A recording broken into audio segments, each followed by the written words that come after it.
Bienvenidos una semana más a nuestro noticiario semanal de Radio Internacional de Noticias. La policía egipcia interviene para impedir que argumentaron en Nueva York ante la comisión. Como noticias nacionales presentamos Medio centenar de asociaciones pro vida han convocado a facilitar datos precisos al respecto a la... Terminaremos con noticias de la Santa Sede.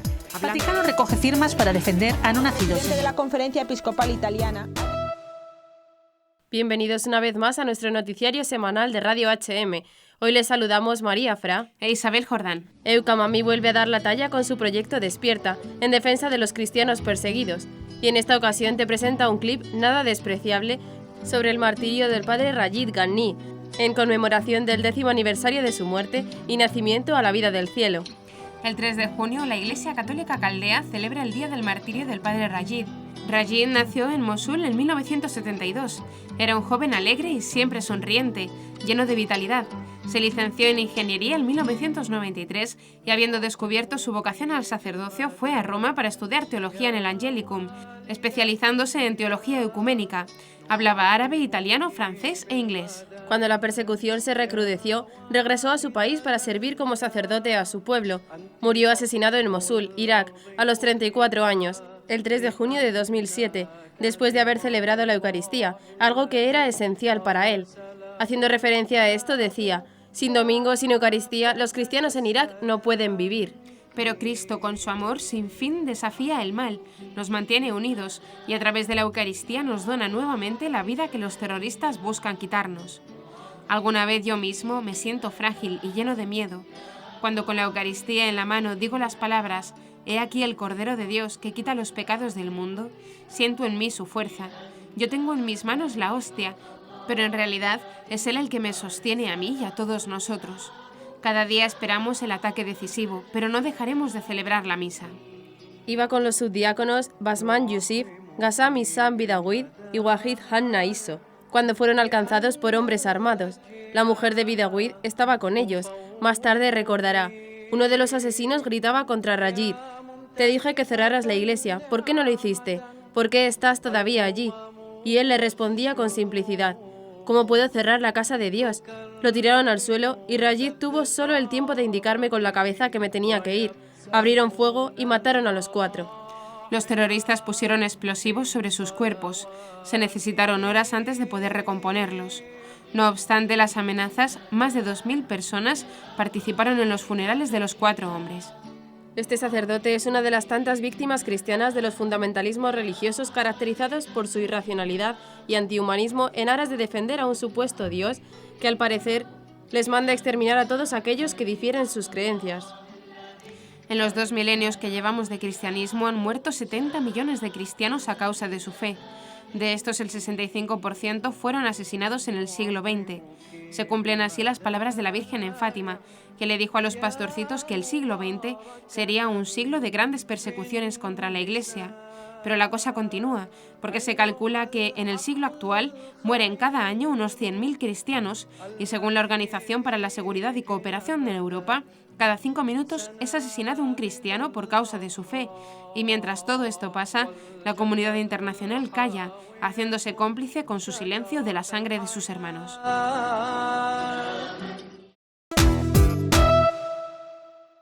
Comenzaremos con las noticias de interés internacional. Egipto, nueva masacre contra coptos. Chile, anarquistas lanzan bombas molotov a la iglesia de la Preciosa Sangre. India, extremistas destrozan la iglesia de Nuestra Señora de Fátima.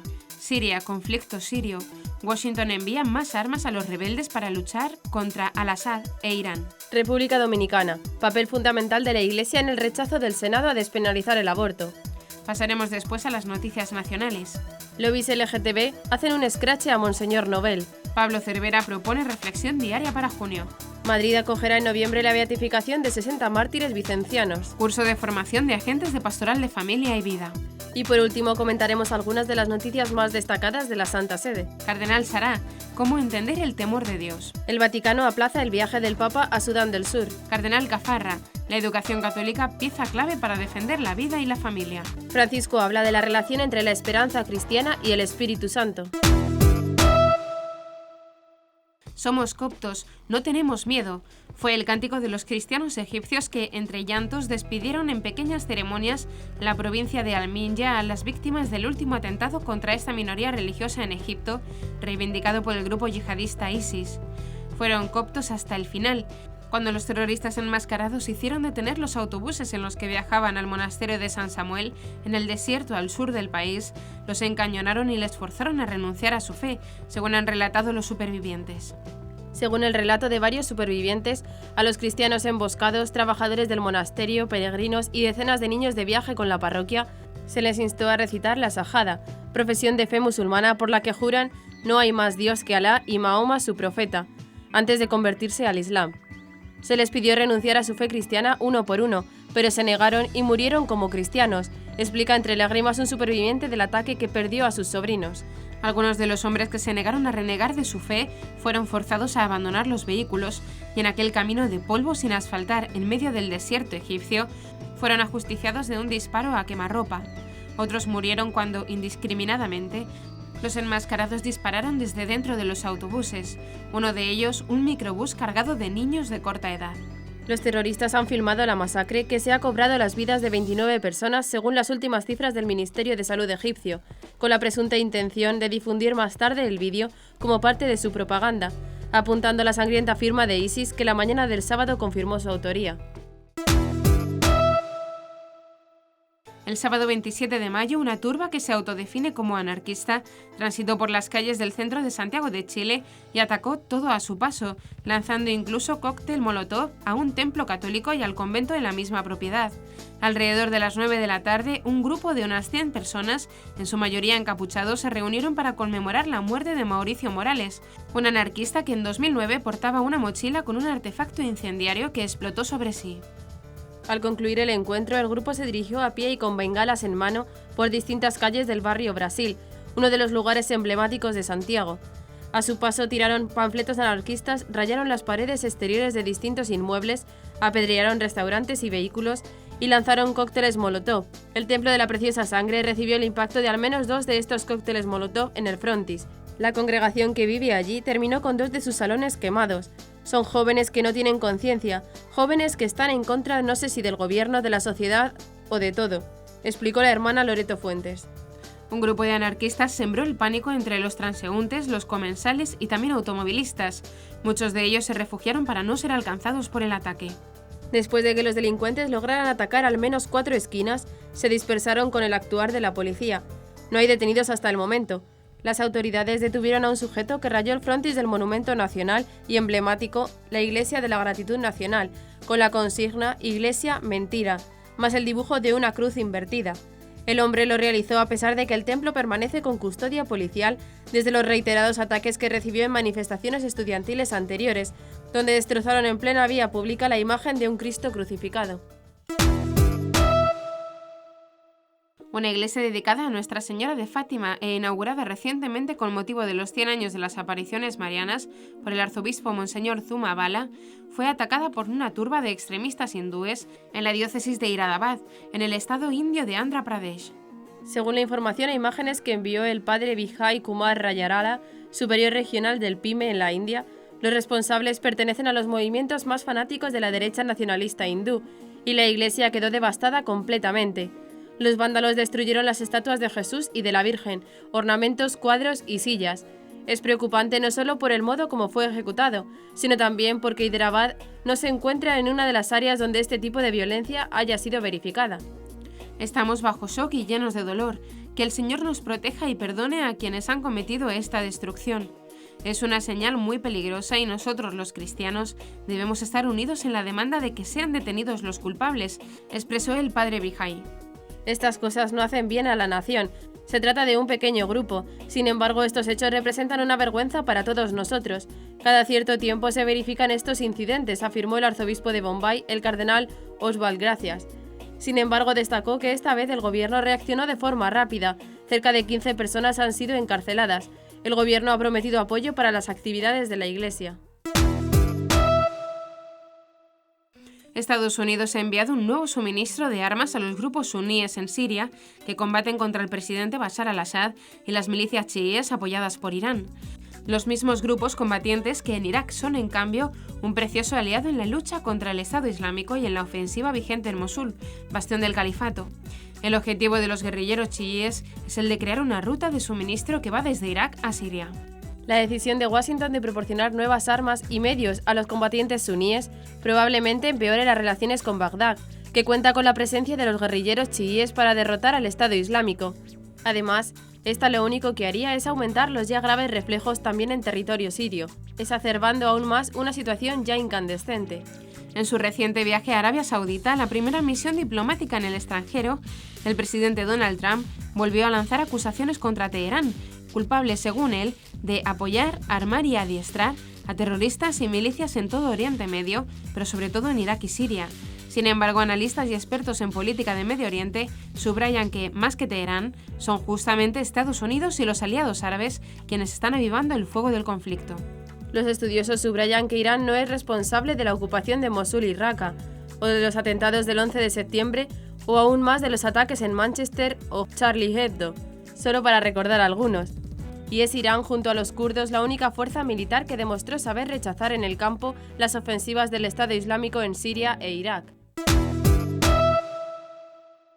El Senado de la República Dominicana acogió la posición de la Iglesia Católica y las comunidades eclesiales protestantes a favor de mantener la penalización del aborto en el Código Penal y rechazó las observaciones que le había hecho el presidente Danilo Medina. El nuevo Código Penal impone penas de hasta 3 años a las mujeres que se practiquen un aborto. Los médicos, enfermeras, parteras, cirujanos y farmacéuticos u otro profesional que ayude a causar el mismo incurrirán en una pena de hasta 10 años. Asimismo, tiene una disposición especial que ordena que el aborto sea materia de una ley especial que deberá aprobarse y promulgarse en el futuro, aunque no define el tiempo. Además, impone una condena de 40 años de prisión para los feminicidios, la acumulación de la pena hasta 60 años de reclusión y eleva la pena máxima de 30 a 40 años de cárcel. En la violencia doméstica o intrafamiliar existen sanciones que van de 20 a 40 años de prisión. Momentos antes de que los legisladores rechazaran las observaciones del Poder Ejecutivo en torno al aborto, con pancartas en manos, la Coalición por los Derechos y la Vida de las Mujeres hacía un llamamiento al Senado a favor de acoger las recomendaciones del mandatario al Código Penal. Los grupos feministas expresaban que la penalización absoluta del aborto persiste en contra de la voluntad de la gran mayoría de la población. Sin embargo, la Iglesia, a través de una carta pastoral emitida por la Conferencia del Episcopado Dominicano, expresó su indignación ante el pedido de Medina a favor de revisar la ley. Los lobbies de presión LGTB siguen aplicando su rodillo contra todo aquel que no sucumbe a sus intereses, y ha señalado ahora al obispo de Salsona, Xavier Nobel, por unas palabras en su carta dominical en la que se preguntaba por la orientación sexual de los jóvenes de hoy. El obispo de Solsona acudió a celebrar unas confirmaciones a la parroquia de Santa María del Alba en Tárrega, 16.000 habitantes, y al salir del templo sufrió un agresivo escrache por parte de decenas de miembros de lobbies LGTB, convocados por el grupo de Transcantó, que portaban banderas, se besaban entre ellos y que insultaron y abuchearon al prelado. Por esta razón fue escoltado por la policía municipal y los Mossos de Escuadra, bajo los gritos y abucheos de los activistas. Me pregunto si el fenómeno creciente de la confusión en la orientación sexual de muchos chicos adolescentes no se debe a que en la cultura occidental la figura del padre estaría simbólicamente ausente, desviada, desvanecida, hasta la virilidad estaría cuestionada. Esta fue la frase textual que escribió el obispo. La clase política catalana ya se lanzó contra el prelado catalán, acusándole de homófobo y retrógrado, e intentó incluso que la justicia actuase contra él, aunque finalmente no se produjo ninguna actuación, puesto que no había base jurídica para ello. Incluso la directora de Igualdad de la Generalitat de Cataluña llegó a decir que el obispo no tenía derecho a hablar sobre los modelos de familias. Tras el gran éxito de su propuesta para regalar a la Virgen María cada día del mes de mayo, el sacerdote y teólogo Pablo Cervera lanza una similar para el mes de junio, consagrado por la Iglesia a la devoción al Sagrado Corazón de Jesús. La devoción al Sagrado Corazón de Jesús nace de las revelaciones de Cristo mismo a Santa Margarita María de la Coque, 1647-1690, religiosa de la Visitación que recibió de él las promesas vinculadas a la comunión de los 9 primeros viernes de mes seguidos. En 1856 el Beato Pío IX extendió a toda la Iglesia la celebración de la festividad del Sagrado Corazón de Jesús el 23 de junio, mes que desde entonces le quedó particularmente consagrado. Para celebrarlo bien, Cervera está difundiendo a través de las redes un material rico y variado, para hacer en familia o en la parroquia, una síntesis de historia y prácticas del corazón de Cristo. Un breve ensayo que, explica Cervera, me marcó profundamente hace casi 30 años de un jesuita francés, el padre Edouard Glotin, que acaba de morir. Lo traduje y ha rodado por varias publicaciones. Garantizo que su lectura hará mucho bien. El Decálogo de Benedicto XVI, original selección de Jesús de las Heras, compañero mío en Roma y hoy director de Eclesia, un comentario de las letanías al corazón de Jesús realizado por San Juan Pablo II a lo largo de varios años durante el rezo del Ángelus y una meditación sobre el corazón de Cristo, sacada de mi reciente libro de ejercicios espirituales, Operación a Corazón Abierto. El mes del corazón de Jesús consta de una oración preparatoria, una consideración para cada día del mes, el rezo de las letanías del Sagrado Corazón de Jesús y una oración final, además de una oración especial de consagración de las familias para rezar el 23 de junio, festividad del Sagrado Corazón de Jesús.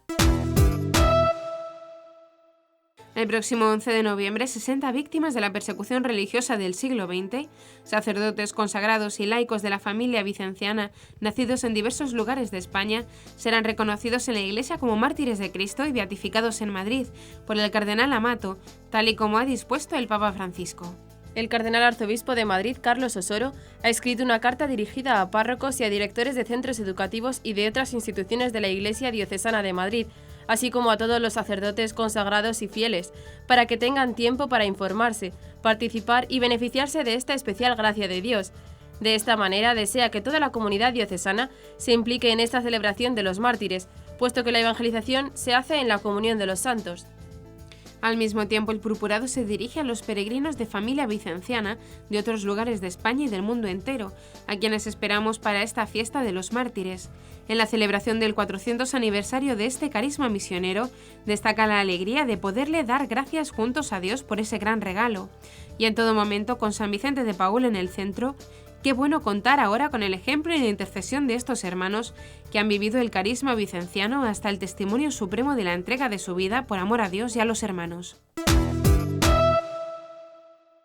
La Subcomisión Episcopal para la Familia y la Defensa de la Vida, dentro de la Comisión Episcopal del Apostolado Seglar, ha organizado un curso de formación de agentes de pastoral de familia y vida, en el que se abordará el tema Atención y cuidados paliativos al final de la vida, cuestiones pastorales, éticas y jurídicas.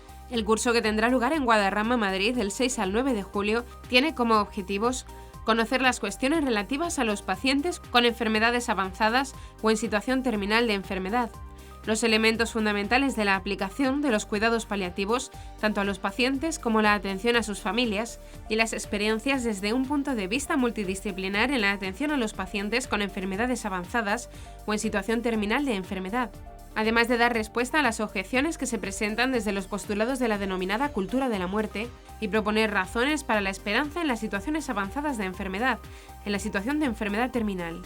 Entre los destinatarios de este encuentro se relacionan a los delegados diocesanos de Pastoral Familiar, miembros del equipo de la delegación y agentes de Pastoral Familiar, sacerdotes, diáconos y laicos, movimientos y asociaciones familiares, miembros y colaboradores de los COF, miembros de la vida consagrada, seminaristas, catequistas, profesores de religión, profesionales de la salud y del ámbito de la educación, de la familia y pastoral de la salud. El prefecto de la Congregación para el Culto Divino y la Disciplina de los Sacramentos, el cardenal Robert Sarah, afirmó durante la presentación de su libro La fuerza del silencio que el temor de Dios no es miedo, sino respeto y veneración filial.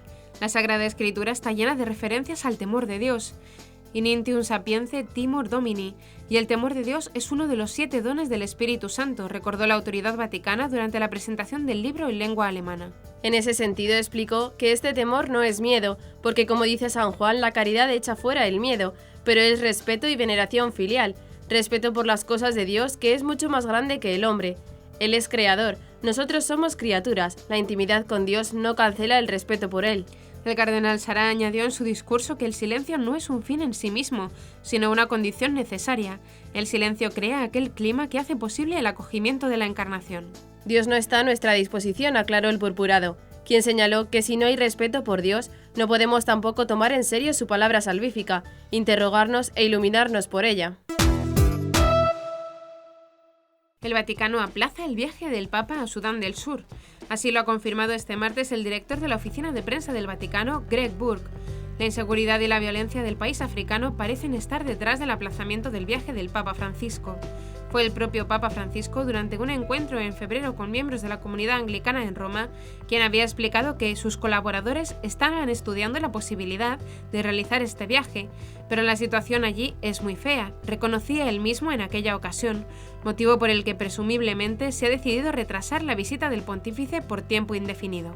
La idea de realizar este periplo había surgido después de que 3 obispos del país, uno anglicano, uno presbiteriano y otro católico, le hubieran pedido que acudiera a Sudán del Sur, aunque sea solo un día. El Papa había accedido a la petición de los obispos sursudaneses y estaba pensando visitar el país acompañado del primado de la Iglesia anglicana y arzobispo de Canterbury, Justin Welby. A pesar de la cancelación, todo hace pensar que el Santo Padre terminará visitando el país africano, algo que considera que debemos hacer porque los 3 obispos juntos quieren la paz y trabajan juntos por la paz, confesó en el encuentro de febrero con la comunidad anglicana. Francisco, en una audiencia general también en el mes de febrero, confesó su preocupación por las noticias dolorosas que llegan de Sudán del Sur, donde un conflicto fratricida se une a una crisis alimenticia que condena a muerte por hambre a millones de personas, entre ellos muchos niños. El arzobispo emérito de Bolonia, cardenal Carlo Caffarra, comentó que pueden requerirse varias generaciones para reparar los daños de tendencias ideológicas que han actuado durante siglos y que la educación debe ser parte de gran esfuerzo de la Iglesia para restaurar el deseo por el amor auténtico según el designio de Dios. La Iglesia ante la situación actual debe ser una proclamación del Evangelio del matrimonio y la familia muy clara, muy completa y muy profunda, indicó el cardenal, porque la situación ya ha llegado ahora al punto extremo incluso de poner en entredicho la definición misma del matrimonio. El purpurado comentó que la Iglesia necesita exponer el plan de Dios para el matrimonio, tanto en su bondad desde la creación hasta el anuncio de este sacramento como camino de salvación. La segunda cosa, no menos importante, es la necesidad de grandes esfuerzos en educar a la generación joven, porque el corazón de cada niño y niña desea amar y ser amado en la verdad, agregó el cardenal Caffarra. Cuando el amor no corresponde a la verdad, el ser humano se hastía al no encontrar lo que en realidad buscaba. La educación es necesaria para liberar lo que está escrito en el corazón de cada hombre y cada mujer, de forma que pueda ser buscado. El tercer componente de la labor de la Iglesia, según el cardenal Caffarra, es la denuncia del error, ya que la búsqueda de un bien requiere necesariamente la lucha en contra de su antítesis. En medio del relativismo imperante, muchas personas enseñan a los jóvenes que la búsqueda de la verdad es una pasión triste e inútil que solo engendra intolerancia. Ante esta situación, la persona humana se pierde y se encuentra a sí misma, como diría San Agustín, ante caminos que no conducen a ninguna parte. El Espíritu Santo no nos hace solo capaces de esperar, sino también de ser sembradores de esperanza, de ser también nosotros, como Él y gracias a Él, los paráclitos, es decir, consoladores y defensores de los hermanos, sembradores de esperanza. Con estas palabras, el Papa Francisco explicó en la audiencia general del último miércoles de mayo la relación que existe entre la esperanza cristiana y el Espíritu Santo. Continuando su ciclo de catequesis sobre la esperanza, el obispo de Roma, ante la inminencia de la solemnidad de Pentecostés, dijo que el Espíritu Santo es el viento que nos impulsa adelante, que nos mantiene en camino, nos hace sentir peregrinos y forasteros, y no nos permite recostarnos y convertirnos en un pueblo sedentario. Recordando que la carta a los hebreos compara la esperanza con un ancla, el pontífice señaló que a esta imagen podemos agregar aquella de la vela. Si el ancla es lo que da seguridad a la barca y la tiene anclada entre el oleaje del mar, la vela, en cambio, es la que le hace caminar y avanzar sobre las aguas. La esperanza es de verdad como una vela. Esa recoge el viento del Espíritu Santo y la transforma en fuerza motriz que empuja la nave, según sea el caso, al mar o a la orilla. Y hasta aquí nuestro informativo semanal. Esperamos que haya sido de su agrado.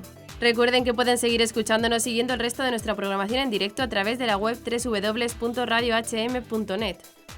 En ella podrán encontrar también distintos podcasts con los informativos anteriores y otros audios que también pueden ser de su interés. Seguiremos estos días informando de las noticias de la Iglesia y del mundo a través de nuestros breves espacios informativos que les ofrecemos todos los días cada media hora aquí en Radio HM 88.9 FM y HM Televisión.